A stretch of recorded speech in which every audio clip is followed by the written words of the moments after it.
The sorting hat is a yearly ritual that has been done for generations that we will use today to help decide whether you're a Democrat or a Republican.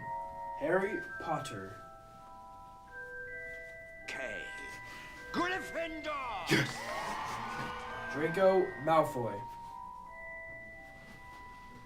Slytherin! Ron Weasley. Gryffindor! Yes! Lastly, Crabbe. I know. Slytherin! Dang it!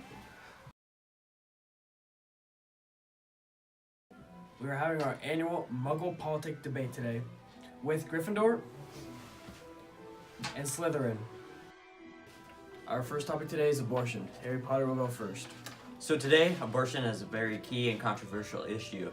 The United States Supreme Court has recently decided that abortion is protected by the Constitution and guarantees the right to privacy and a woman's choice to keep or terminate her baby and guarantees the right to privacy. Thank you, Harry. Next is Crabbe, representing the Republicans. Thank you. Abortion should not be a controversial issue. It is the murder of unborn children. The Federal Unborn Victims of Violence Act protects unborn children from harm. Abortions go against this act. Not to mention that 38 states have passed similar laws. It is also in the Bible that fetuses are not different from babies, as well as in Jeremiah 1:5.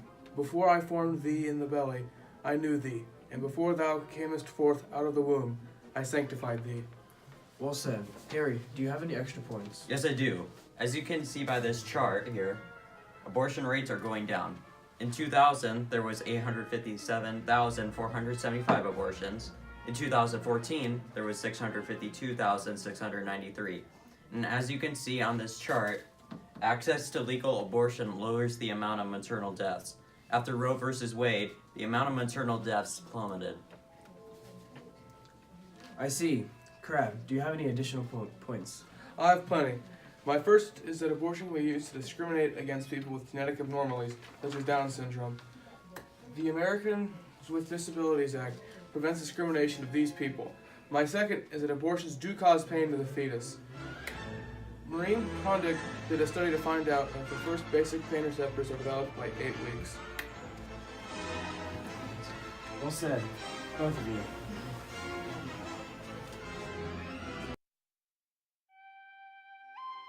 Today marks the second day of debates between the Democratic side with Ron Weasley and the Republican side with Draco Malfoy. Our topic today is immigration. Us Democrats think that there should be an open border between the U.S. and Mexico because the dreamers coming across the border strengthen our economy. Well, us Republicans think that there should actually be a physical border wall between the U.S. and Mexico because an estimated 200,000 people cross the border illegally. Ron, do you have anything to add to that? Well, I support illegal aliens' ability and right to become citizens, and I think giving them more protections under the law would increase their financial stability and make them even more valuable to the working economy. I support closed or even tight borders, and I think we should implement a biometric tracking system for foreign travelers, which has already been added to 115 airports. Furthermore, which can limit the amount of time the immigrants are here and make sure they do not stay too long. Lastly, I think the immigrants who do come over illegally should be given a chance to become citizens and should not be treated unfairly. People who cross the border illegally should not be given an opportunity to become a legal citizen because that deters from the people who have tried to get citizenship the legal way.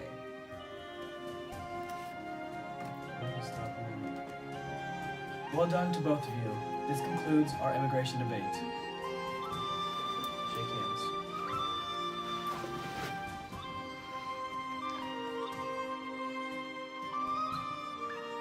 Today is the third day of Muggle politic debates about minimum wage. We have our Republicans and Democrats talking about this today. Today instead we have Crabbe supporting the Democrats though because Ron got sick. Raising the minimum wage would increase economic activity and spur job growth. In fact, the Economic Policy Institute stated that a minimum wage increase from $7.25 to $10.10 could possibly inject 22.1 billion net into the economy.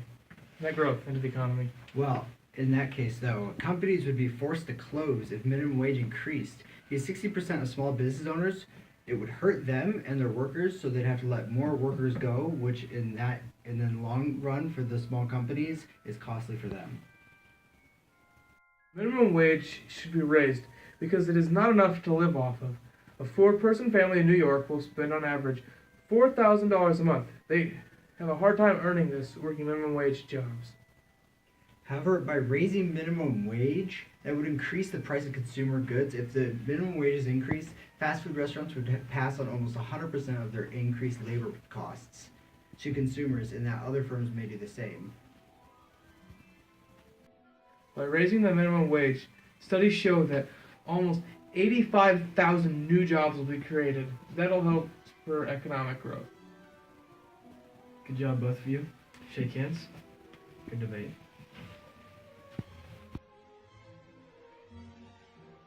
Today's our 4th day of debates, and we'll be talking about wand control. On my right, I have the Democrat side, and on my left, I have the Republican side. The Second Amendment of the Constitution guarantees my right and liberty to own whatever kind of wand I want. And no one has the power to take that right from me regardless of the circumstances. The rights that you are referring to were written with quill and ink over 200 years ago, just cannot apply to today. Does that really make up for the 13,000 innocent lives that were lost to firearm homicides each year?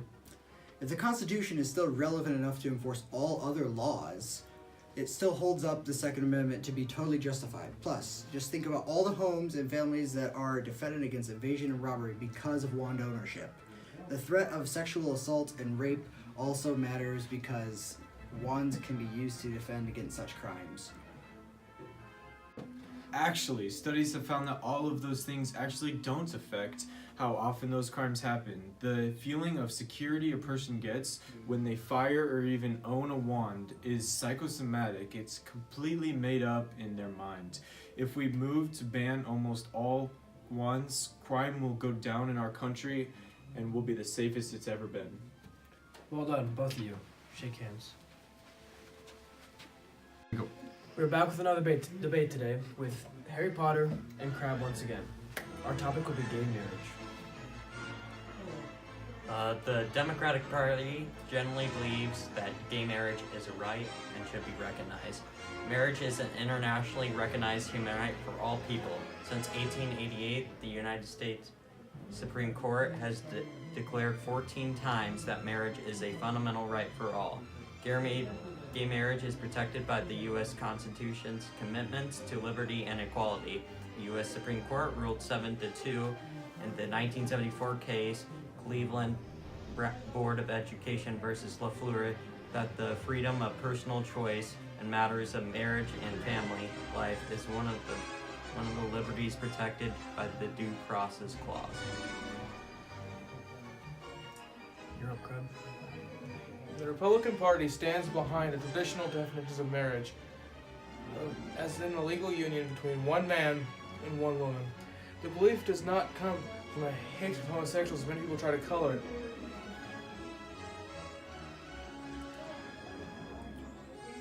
The concept of traditional marriage has changed over time, and the definition of marriage as always being between one man and one woman is historically inaccurate. Yes, but legalizing gay marriage could lead down a slippery slope, giving people in polygamous, incestuous, and bestial relationships the right to marry. Allowing gay couples to wed could further weaken the institution of marriage. Today marks the 5th day of debates, and we will be covering the topic of health care. Harry Potter will go first. Us Democrats believe that Obamacare is a good thing when signed into law in 2010 by President Obama. This act greatly reformed healthcare and is strongly supported by the Democratic Party. The act not only creates transparency within the healthcare market, but it also generally costs less to have a government-led healthcare plan. In fact, more than 8 in 10 Obamacare enrollees get premium subsidies, which lower their cost to less than 10% of their income. Interesting point. Crab, you will go next. Alright. Us Republicans believe that Obamacare is unnecessary in the U.S. government and limits the healthcare market competition within it. In an article by Allison Kojak, the NPR news source called Obama versus Healthcare Act, here's where they differ. The main point is the difference under the Affordable Care Act or Obamacare. Everybody is required to buy insurance, or they have to buy insurance, or if they have to pay a penalty. This limits a person's ability to choose whether or not to have health care and causes problems to many whom cannot afford health care. Very well said. Harry, do you have any other points you would like to say? Yes, we believe that businesses cannot deny on the basis of pre-existing conditions, creating transparency in the healthcare market, as stated when the authors of the American Healthcare Act said that the insurance industry will be more transparent than ever, with summaries of coverage and premiums available for every plan in the marketplace. Also, it is believed by these authors that Obamacare will lead to reducing our national deficit by more than $1 trillion in the next 2 decades alone. I see. Crab, do you have any additional points to add? I do. Us Republicans believe Obamacare is invalid because the party is in agreement with the 4 Supreme Court justices who distorted the American Health Care Act ruling. The justices stated, in our view, the entire act before us is invalid in its entirety. Also, we believe that in order to fix the state of health care in the nation, decisions should be made between patients and their doctors, and not in the Capitol. Well done to both of you. This concludes our debate on the issues of healthcare in the Muggle world.